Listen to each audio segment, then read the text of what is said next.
ایک آدمی کی آزمائش اس کے دین کے اعتبار سے ہوتی. فَإِنْ كَانَ فِي دِينِهِ صُلْبًا اشْتَدَّ بَلَاؤُهُ، اگر دین میں وہ مضبوط ہے نا تو آزمائش بھی بہت سخت ہوتی. دین میں جتنا مضبوط ہے نا اتنی بڑی آزمائش ہوگی اس کی. وَإِنْ كَانَ فِي دِينِهِ رَقَّةٌ وَابْتُلِيَ عَلَى قَدْرِ دِينِهِ، اگر دین میں کمزور ہے تو آزمائش بھی تھوڑی بہت ہو جاتی. معنی بالکل واضح ہے. اگر آپ بہت بڑی آزمائش میں دوچار ہیں اور بہت زیادہ مشکلوں میں پڑے ہیں، مصائب و مشکلات گھیرے ہوئے ہیں، اس کا معنی یہ ہے کہ اللہ تعالی کے ہاں آپ کی قدر و منزلت. اللہ تعالی آپ کو چاہتا ہے آزما کر آپ کے مقام کو بلند کر دے، آپ کے گناہوں کو مٹا دے، وہ نعمتیں آپ کو اخروی اعتبار سے عطا کر دے جہاں تک کوئی اپنے عمل سے نہیں پہنچ سکتا ہے. ایک حدیث کا مفہوم ایسا نکلتا ہے کہ اللہ تعالی اپنے بندے کو آزما کر آخرت کے اخروی اعتبار سے اتنا مرتبہ بلند کر دیتا ہے کہ بندہ نیک عمل کر کے وہ مقام حاصل نہیں کر سکتا. آزمائشوں کے ذریعے اللہ تعالیٰ شارٹ کٹ راستے سے اس کو اس بلند مقام پر پہنچا دیتا ہے. آپ صلی اللہ علیہ وسلم فرماتے ہیں فما یبرق البلاء بالعبد حتى يتركه يمشي على الارض وما عليه خطیئہ. برابر اللہ تعالیٰ اپنے بندے کو آزماتا رہتا ہے، مشکلوں میں ڈالتا ہے یہاں تک کہ اللہ تعالیٰ اپنے بندے کو چھوڑ دیتا ہے اس طرح سے کہ یمشی علی الارض، وہ زمین پر چلتا ہے، وما علیہ خطیہ، اور اس پر کوئی گناہ نہیں، کوئی خطا نہیں، گناہوں سے بالکل پاک ہو جاتا ہے. دیکھا آپ نے، آزمائشوں میں پڑا رہا، برداشت کرتا رہا، سہتا رہا یہاں تک کہ اب زمین پہ چلنے لگا تو کوئی گناہ ہی باقی نہیں، ایک دم پاک صاف ہو گیا. تو میرے دوستو، یہ بھی ایک چیز ہے جس کا ہم کو اور آپ کو خیال کرنا ہے. اور آزمائشیں انبیاء اور رسل پر جو آئی ہیں، ان آزمائشوں کو اگر آپ مطالعہ کریں گے قرآن مجید کے اندر نا، تو بعضوں کا اللہ تعالیٰ نے ذکر کیا ہے. ابھی حضرت یوسف کا ہم نے ذکر کیا. حضرت ایوب علیہ السلام وہ نبی ہیں کہ جن کے صبر کو بطور مثال اللہ تعالیٰ نے قرآن مجید کے اندر ذکر کیا. سورہ صاد کی آیت نمبر 41 تا 44 میں اللہ تعالیٰ فرماتا ہے وَاذْكُرْ عَبْدَنَا أَيُّوبَ إِذْ نَادَى رَبَّهُ أَنِّي مَسَّنِيَ الشَّيْطَانُ بِنُصْبٍ وَعَذَابٍ ارْكُضْ بِرِجْلِكَ هَذَا مُغْتَسَلٌ بَارِدٌ وَشَرَابٌ وَوَهَبْنَا لَهُ أَهْلَهُ وَمِثْلَهُم مَّعَهُمْ رَحْمَةً مِّنَّا وَذِكْرَىٰ لِأُولِي الْأَلْبَابِ وَخُذْ بِيَدِكَ ضِغْثًا فَاضْرِب بِّهِ وَلَا تَحْنَثْ إِنَّا وَجَدْنَاهُ صَابِرًا نِعْمَ الْعَبْدُ إِنَّهُ أَوَّابٌ. اللہ تعالیٰ نے فرمایا اور ہمارے بندے ایوب علیہ السلام کو یاد کیجئے. اپنے نبی سے اللہ خطاب کر رہا ہے اور نبی کے ذریعے پوری امت تک یہ پیغام پہنچ رہا ہے. مشکلوں میں آپ ہیں، تکلیفوں میں ہیں، تو حضرت ایوب علیہ السلام کو یاد کریں جب انہوں نے اپنے رب کو پکار کر کہا شیطان نے مجھے سخت تکلیف اور عذاب میں ڈال دیا. ہم نے انہیں کہا اپنا پاؤں مارو، یہ ہے ٹھنڈا پانی نہانے اور پینے کے لیے، اور ہم نے انہیں ان کے اہل و عیال عطا کیے اور اپنی مہربانی سے ان کے ساتھ اتنے اور بھی دے دیے. یہ ہے اہل دانش کے لیے نصیحت. یہاں دیکھو وَذِكْرَىٰ لِأُولِي الْأَلْبَابِ. اللہ تعالیٰ نے یہ واقعہ بیان کر کے فرمایا کہ یہ واقعہ محض ایک قصہ نہیں ہے. وَذِكْرَىٰ لِأُولِي الْأَلْبَابِ. اس دنیا کے اندر جو سمجھدار لوگ ہیں، عقل مند لوگ ہیں، ان کے لیے اس واقعے کے اندر ایک نصیحت ہے، ایک پیغام ہے. وہ پڑھیں ان واقعے اور اس کے ذریعے سے نصیحت اور عبرت لیں. اللہ تعالیٰ نے فرمایا اپنے ہاتھوں میں تنکوں کا ایک مٹھا لو اور اس سے مارو اور قسم نہ توڑو. ہم نے ایوب علیہ السلام کو صابر پایا. وہ بہترین بندے تھے، جو ہر وقت اللہ کی طرف رجوع کرنے والے تھے۔ یہاں پر کچھ باتیں ایسی بھی آ گئیں، چائے پی لوں سے گرمی تو ہو گئی بالکل۔ بھائی آن لائن جو لوگ دیکھ رہے ہیں معذرت چاہوں گا، چائے پی رہا ہوں، آپ لوگ بھی پی لیں۔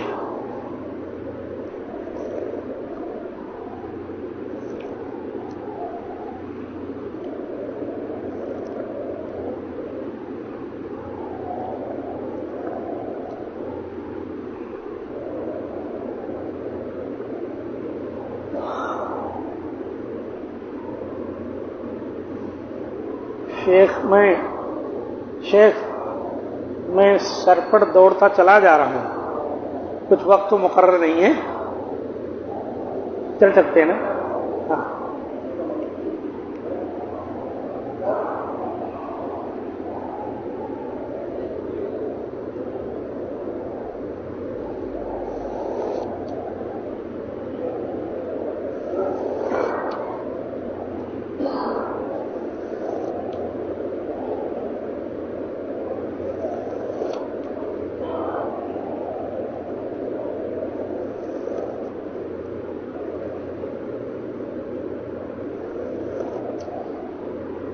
آج کا یہ درس جو ہے یہ تلنگانہ حیدرآباد میں سکندرآباد ایک علاقہ ہے، وہاں پر ہماری جماعت کی مسجد ہے قدیم مشیر آباد، جہاں ایک مدرسہ بھی ہے ام سلمہ الاسریہ، اس کے اندر یہ بیان چل رہا ہے۔ ان بھائیوں کے لیے جو لوگ آن لائن دیکھ رہے ہیں کہاں پروگرام ہو رہا ہے سوال کرتے ہیں، تو ان کو یہ بات بیان کر دی جا رہی ہے۔ الحمدللہ یہ مسجد بہت پرانی مسجد ہے، ہماری جماعت کے بڑے بڑے بزرگ علماء یہاں تشریف لا چکے ہیں۔ مولانا ابو داؤد راز صاحب جو شارح بخاری ہیں، معروف شخصیت کے حامل ہیں، وہ بھی یہاں کئی مرتبہ تشریف لائے، اور یہاں مسجد کے ذمہ داروں میں ابھی بھی وہ لوگ موجود ہیں جو ان کی خدمت کیا کرتے تھے الحمدللہ۔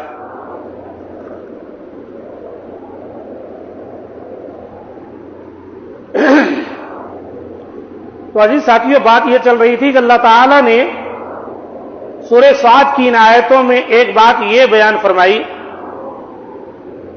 کہ حضرت ایوب علیہ الصلوۃ والسلام نے اللہ تعالیٰ کو پکار کر کہا انی مسنی الشیطان۔ مفسرین کہتے ہیں کہ حضرت ایوب علیہ الصلوۃ والسلام کو جو تکلیف تھی، جسم میں کیڑے تک پڑ گئے تھے، صبر کرتے تھے، شیطان آ کر ان کے ساتھ جو ہے کھلواڑ کرتا تھا۔ تو یہ شیطان جو وسوسے ڈالتا تھا یا کبھی شکل و صورت بنا کر آ جاتا، اس سے ان کو بہت تکلیف ہوتی تھی، اسی لیے انہوں نے اللہ تعالیٰ سے کہا انی مسنی الشیطان۔ شیطان کبھی آ کے کہتا وہ شراب ہے نا، اگر ذرا ایک گھونٹ پی لیتے آپ نا تو آپ کو بالکل شفا مل جاتی۔ پھر کبھی آ کر کہتا آپ بڑے نبی بنتے تھے، آپ اگر اچھے ہوتے تو یہ تکلیف کیوں آتی ہے آپ کو؟ آپ یقیناً برے ہیں، اسی لیے تکلیف آپ کو پہنچ رہی۔ یعنی وہ جو صبر کرتے تھے، شیطان آ کر روڑے ڈالتا تھا۔ تو انہوں نے کہا انی مسنی الشیطان، اے اللہ یہ شیطان آ کر مجھے بار بار پریشان کر رہا ہے۔ اللہ تعالیٰ نے ان کو نجات دی، کہا اے ایوب جہاں آپ بیٹھے ہیں نا اپنا پاؤں ماریے۔ انہوں نے پاؤں مارا، وہاں سے ایک ٹھنڈا پانی کا چشمہ جو ہے جاری ہو گیا۔ اللہ تعالیٰ نے کہا اس پانی سے نہائیے اور اس کو پیجیے۔ بس کیا تھا، اسی سے ان کی ساری بیماری دور ہو گئی۔ اللہ نے کیا کہا جانتے ہیں؟ غور کریں، اور ایسا ہوتا ہے وَوَهَبْنَا لَهُ أَهْلَهُ وَمِثْلَهُمْ مَعَهُمْ رَحْمَةً مِنَّا۔ حضرت ایوب علیہ الصلوۃ والسلام کی ساری چیزیں ختم ہو گئی تھی، بڑے مالدار تھے، بہت سے غلام خادم، زمین جائیداد سب چھن گئی تھی۔ ایک بیوی تھی بیچاری جو آپ کے ساتھ وفا کی اور آخر تک رہی، باقی جو رشتہ دار تھے وہ بھی جو ہے آپ سے بچھڑ گئے۔ ایک گھور ہوتا ہے، گھور جہاں کچرا ڈالتے ہیں وہاں لے جا کر ان کو ڈھکیل دیے، کوئی ساتھ دینے والا نہیں. یہ بیچاری بیوی جاتی تھی ادھر ادھر کام کر کے روٹی وغیرہ لا کر دیتی یا جو کچھ ہے مرہم پٹی دوا وغیرہ کرتی تھی. اہل علم نے کہا ایک مرتبہ انہوں نے اپنے شوہر کے خاطر اپنے خوبصورت بالوں کو بھی کاٹ کر بیچ دیا. کہیں کچھ نہ ملا تو شوہر کے لیے خوبصورت بال تھے انہیں بھی کٹوا کر انہوں نے فروخت کر دیا. حضرت ایوب علیہ السلام دیکھے تو غصے میں آ گئے, یہ تم نے کیا کیا؟ اور قسم کھا لی کہ اگر جو ہے میں صحت یاب ہوں گا تو تمہیں کوڑے ماروں گا. بھلا بتائیں, اتنی وفادار بیوی, اپنے شوہر کا اتنا خیال کرنے والی, اور ایوب علیہ الصلوۃ والسلام قسم کھا بیٹھے. اسی کا ذکر اللہ تعالیٰ نے یہاں پر کیا, وَخُذْ بِيَدِكَ ضِغْثًا فَاضْرِب بِهِ. اے ایوب, اپنی اتنی وفادار اور نیک اور پارسا بیوی کو تم کوڑے لگاؤ گے, مارو گے؟ ایسا نہیں ہو سکتا. ایک جھاڑو لو جس کے اندر 100 تنکے ہوں, اسی کو اس کے اوپر پھیر دو, تمہاری قسم پوری ہو گئی. یہ مار کھانے کے قابل نہیں, کوڑے برسانے کے قابل نہیں, اس نے تو آپ کا ساتھ دیا ہے, لیکن ہاں تمہاری قسم نہ ٹوٹے اس لیے تم اس طرح سے کر دو. اور انہوں نے اس طرح سے کر دیا اور ان کی قسم پوری ہو گئی. اللہ کیا کہتا ہے, اِنَّا وَجَدْنَاهُ صَابِرًا, یقیناً ہم نے اس کو یعنی حضرت ایوب کو صبر کرنے والا پایا. اللہ جس کے بارے میں کہہ دے کہ ہم نے اس کو صبر کرنے والا پایا تو یقیناً وہ بہت بڑے صابر تھے. نعم العبد انہ اواب.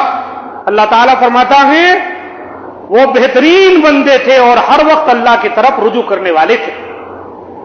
یہاں سے یہ بات بھی معلوم ہوئی کہ ہماری جو بیویاں ہیں ان کو چاہیے اپنے شوہر کی خدمت کرے. اتار چڑھاؤ زندگی میں, نشیب و فریز آتے جاتے رہے, جس سے وہ فراز آتا جاتا رہتا ہے. ایسا نہ ہو کہ آپ اس میں ساتھ ہی چھوڑ دیں. جب اچھے وقت ہیں, اچھے دن ہیں, تب تو آپ شوہر کا ساتھ دیں, اور جب ذرا کچھ برے دن آ جائیں, آزمائشوں کا وقت آ جائے تو پھر آپ جو ہے نکل جائیں گھر سے یا بگاڑ کا ماحول پیدا کر دیں. نہیں, بلکہ ایک نبی کی بیوی نے اپنے عمل سے پوری دنیا کے مسلمان خواتین کو یہ پیغام دیا ہے کہ تمہارے شوہر کا جو بھی حال ہو جائے تم اس کا ساتھ دو. حضرت ایوب بالکل بادشاہوں جیسی زندگی گزارتے تھے, تب بھی وہ ان کے ساتھ رانی جیسے تھیں, ملکہ جیسی تھیں. اور جب حضرت ایوب اتنی پریشانیوں میں آ گئے کہ چلنے پھرنے اور پلٹنے کے قابل نہ تھے, تب بھی وہ ان کی خاتون ان کا ساتھ دیتی رہی. یہ پیغام ہے خواتین کے لیے, کس طرح وفائی کرو. تو کیا ہوگا دیکھیے آپ, قرآن میں اللہ تعالیٰ نے ایسی خاتون کا ذکر کیا اشارتاً, جہاں حضرت ایوب کہ ایوب اتنی بڑی کامیابی اور آزمائش میں تمہاری بیوی کا بھی بہت بڑا ہاتھ ہے, اس نے بھی تمہارا ساتھ دیا ہے. ایک دوسرے مقام پر اللہ تعالیٰ فرماتا ہے, سورہ انبیاء کے آیت نمبر 83-84 ہے, وَأَيُّوبَ إِذْ نَادَىٰ رَبَّهُ أَنِّي مَسَّنِيَ الضُّرُّ وَأَنتَ أَرْحَمُ الرَّاحِمِينَ. دعا کر رہے ہیں تو یہ نہیں کہ یا اللہ میں بیمار ہوں, تکلیف میں ہوں. کتنا ادب ہے دیکھیے, شکوہ شکایت نہیں. اور یاد کرو جب ایوب نے پکارا اپنے رب کو, اے اللہ میں مشکل میں ہوں, آپ تو بڑے رحم کرنے والے ہیں. مانا یہ ہے کہ میں اتنی تکلیف میں ہوں اور تو بڑا مہربان ہے, اپنی مہربانی فرما. یہ بھی دعا کا ایک انداز ہے جس میں شکوہ اور شکایت نہیں ہے. یا اللہ کیا میں ہی ملا تیرے کو آزمانے کے لیے, میں کیا بگاڑا تھا تیرا. اس طرح بھی ہیں جاہل لوگ, کہتے لوگ بکھر جاتے. جیسے کہ بعض اہل علم کہتے ہیں آزمائشوں اور مشکلوں میں ایک مومن جو ہے وہ نکھر جاتا ہے, اور جو فاسق و فاجر ہوتے ہیں, منافق ہوتے ہیں, نافرمان ہوتے ہیں, وہ ایسی گھڑیوں میں آزمائشوں میں بکھر جاتے. وہ کچھ حاصل نہیں کر پاتے. اللہ تعالیٰ فرماتا ہے فَاسْتَجَبْنَا لَهُ فَكَشَفْنَا مَا بِهِ مِنْ ضُرٍّ. حضرت ایوب نے یہاں دعا کی ہے. وہ لوگ جو کہتے ہیں کسی نہ کسی کا وسیلہ پکڑنا چاہیے، انبیاء اکرام کی ایسی بہت سی دعاؤں کا ذکر قرآن میں ہے، وہ یہاں سے جان سکتے ہیں کہ انبیاء نے سیدھے اللہ سے دعا کی، کوئی وسیلہ نہیں. اذ نادى ربہ، جب انہوں نے اپنے رب کو ڈائریکٹ پکارا تو اللہ کہیں فاستجبنا، اللہ بس ہم نے اس کی پکار کو، اس کی دعا کو سن لیا. فکشفنا ما بہ من ضر، اور جو تکلیف تھی حضرت ایوب کو ہم نے اس کو اس سے ٹال دیا، ہٹا دیا. وآتیناہ آلہ ومثلہم معہم ورحمۃ من عندنا وذکریٰ للعابدین. پھر یہاں ذکر کیا اللہ نے، ہم نے جتنی چیزیں اس کی لی تھیں آزمائش میں اتنی ہی اور مزید عطا کر دی. اتنا تو ملا ہی جتنے تھے، اور اللہ اتنے اور دے دیے. بعض اہل علم کہتے ہیں سارے کے سارے ویسے کے ویسے لوٹ آئے، جو خادم خادمائیں، جو گھوڑے باغا، سب ویسے کے ویسے ہی اللہ لوٹایا اور اتنا ہی اور عطا کر دیا. اور اللہ نے یہاں فرمایا رحمتم من عندنا، یہ ہماری طرف سے حضرت ایوب پر رحم و کرم. وذکریٰ للعابدین، اور عبادت گزاروں کے لیے نصیحت. ہم اور آپ جو بیٹھے ہیں نا، وہاں فرمایا تھا اولو الالباب، لأولی الالباب کہا تھا، اور یہاں فرمایا عبادت گزار للعابدین وذکریٰ للعابدین. وہاں عقل مند لوگوں کے لیے نصیحت ہے، یہاں عبادت گزاروں کے لیے نصیحت ہے. گویا یہ واقعات جو بیان کیے گئے ہیں یہ صرف حضرت ایوب علیہ السلام کے ساتھ خاص نہیں تھے، بلکہ اللہ کے نیک بندوں میں سے جو بھی اس طرح کی آزمائشوں سے دوچار ہوں گے اور وہ بھی اسی طرح صبر کریں گے جیسے حضرت ایوب نے صبر کیا، تو انشاءاللہ صبر کا ثمرہ اور اس کا پھل اللہ تعالیٰ ان کے ایمان کے اعتبار سے ان کو عطا فرمائے گا، جیسے حضرت ایوب علیہ السلام کو اللہ تعالیٰ نے عطا کیا. تو ہم کو اور آپ کو چاہیے صبر کا دامن نہ چھوڑے. حضرت ایوب علیہ السلام کامیاب ہو گئے. اللہ تعالیٰ نے ان کو کیسے عطا کیا آپ غور کریں. ایک حدیث میں آتا ہے کہ حضرت ایوب علیہ السلام نہا رہے تھے. اتنے میں کیا ہوا کہ سونے کی ٹڈیاں برسنے لگی. پہلے سے تو اللہ نے اتنا عطا کیا، دیکھ رہے ہیں آپ، جتنا تھا پہلے بڑے مالدار تھے، اللہ نے وہ تو دیا ہی اور ساتھ ساتھ اور بھی عطا کر دیا. اور ابھی غسل کر رہے تھے کہ سونے کی ٹڈیاں برسنے لگی. ٹڈی جانتے ہیں اب آج کل تو نظر نہیں آتی، پہلے آتی تھی دیہاتوں میں، جھنڈ کے جھنڈ آ کر کھیتوں پر اور درختوں پر بیٹھ کر سب ستیاناش کر دیتے تھے. ٹڈی آج کل دیکھے ہوں گے آپ، بچے وہ دم پکڑتے ہیں نا کھیلتے کھیلتے، بعض وہ ٹڈوں کی اسی کے قسم بڑی بڑی ہوتی تھی. ان کا کھانا جائز ہے، ان کو حلال کرنے کی ضرورت نہیں. مردہ بھی مل جائیں تو جیسے مچھلیاں کھاتے ہیں ہم، ویسے ان کو توڑ تاڑ کے بھون کے کھا سکتے، جائز ہے. اب یہ سونے کی ٹڈیاں برسنے لگی. امام بخاری رحمۃ اللہ علیہ نے جو باب قائم کیا ہے اس میں یہ ہے کہ حضرت ایوب علیہ السلام جو غسل کر رہے تھے ان کے جسم پر کوئی کپڑے نہیں تھے، ننگے برہنہ غسل کر رہے تھے. اسے پتا چلا اگر چاروں طرف سے پردہ ہو، آسمان کھلا بھی ہو اور کسی کے جھانکنے تاکنے کا اندیشہ نہ ہو تو ایک آدمی برہنہ سارے کپڑے اتار کر بھی غسل کر سکتا ہے. بہت سے لوگ اس کو مکروہ سمجھتے، جائز نہیں سمجھتے. ایسا کچھ نہیں، جائز. اب ٹڈیاں برسنے لگی، آپ انہیں اپنے کپڑے میں اکٹھے کرنے لگے، جو قمیص اتار کے رکھے تھے کپڑے اس میں بٹورنے لگے. اللہ تعالیٰ نے انہیں پکارا، اے ایوب کیا میں نے تمہیں ان ٹڈیوں سے بے نیاز نہیں کر دیا؟ ایوب اتنا عطا کیا ہوں، اتنا عطا کیا ہوں، پھر بھی ان ٹڈیوں کے اتنے حریص، ابھی بھی اکٹھے کرتے چلے جا رہے ہیں. حضرت ایوب نے کہا، اللہ تیری عزت کی قسم، یہ تو ٹھیک ہے کہ تو نے ہمیں بہت کچھ دیا ہے، لیکن اے اللہ تیری رحمت سے بھلا میں بے نیاز ہو سکتا ہوں؟ اگر تو عطا ہی کر رہا ہے تو میں کیوں نہ لوں؟ بٹورتے چلے گئے۔ بخاری شریف میں حدیث آئی۔ تو دیکھا آپ نے میرے دوستو حضرت ایوب علیہ السلام کا واقعہ، کیسی آزمائشیں آئی، آزمائش سے پہلے کیسے دن تھے، پھر کیسے انہوں نے اس کو برداشت کیا، پھر اللہ کی کیسی ان پر نوازشیں ہوئی۔ ہماری زندگی کی بھی ایسی حالت ہو سکتی، اور ہم کو چاہیے ڈٹے رہیں، اور اللہ تعالیٰ عطا فرمائے گا، خوب عطا کرے گا۔ میں نے اپنی ذاتی زندگی میں ان فوائد کو محسوس کیا ہوں کہ واقعی آزمائشوں میں صبر کرنے کے بعد اللہ تعالیٰ اس طرح دروازے خیر و بلائی کے کھول دیتا ہے کہ آپ اس کو اللہ کی رحمت کو بٹورتے بٹورتے تھک جائیں گے۔ سمجھ رہے نا؟ ایک دروازہ بند ہوتا ہے تو ہزاروں دروازے کھلتے ہیں، سنے رہے ہوں گے آپ، اور میں نے تو الحمدللہ ان چیزوں کو خوب دیکھا ہے اللہ کے فضل و کرم سے۔ تو یہ حضرت ایوب تھے، اور یہی نہیں، اللہ تعالیٰ قرآن مجید سورہ انبیاء کے آیت نمبر 85 میں فرماتا ہے، وَإِسْمَاعِيلَ وَإِدْرِيسَ وَذَا الْكِفْلِ كُلٌّ مِّنَ الصَّابِرِينَ، کہ سنو اسماعیل، ادریس اور ذوالکفل علیہ السلام یہ سب صبر کرنے والے تھے۔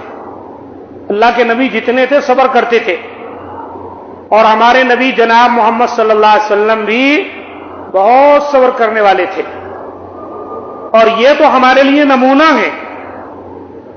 لَقَدْ كَانَ لَكُمْ فِي رَسُولِ اللَّهِ أُسْوَةٌ حَسَنَةٌ، بہترین اسوہ ہے ہمارے نبی کی زندگی ہم سب کے لیے۔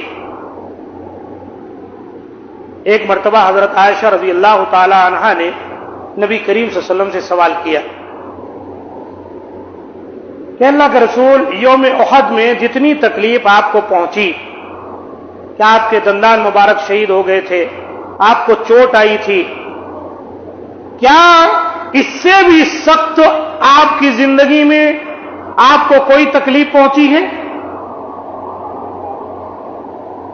نبی صلی اللہ علیہ وسلم نے فرمایا، اے عائشہ، مجھے تمہاری قوم سے بہت اذیت پہنچی ہے، اور سب سے بڑی اذیت مجھے یوم عقبہ کو پہنچی، جب میں نے ابن عبد یعلیل بن عبد کلال کو اسلام کی طرف دعوت دی۔ یہ اشارہ ہے طائف کا جو آپ نے سفر کیا تھا، کہ مکے والے بات نہیں سن رہے، ذرا باہر نکل کر اور بھی جو قبیلے ہیں وہاں باتیں پہنچاؤں، شاید ان کی مدد حاصل ہو جائے۔ اللہ کے رسول اس لیے طائف گئے تھے، اور انہوں نے نبی صلی اللہ علیہ وسلم کے ساتھ بہت سختی کی، آپ کو بہت مارا، لہو لہان کر دیا، یہاں تک حدیث میں آتا ہے کہ آپ کی جوتی مبارک خون سے تر ہو گئی تھی۔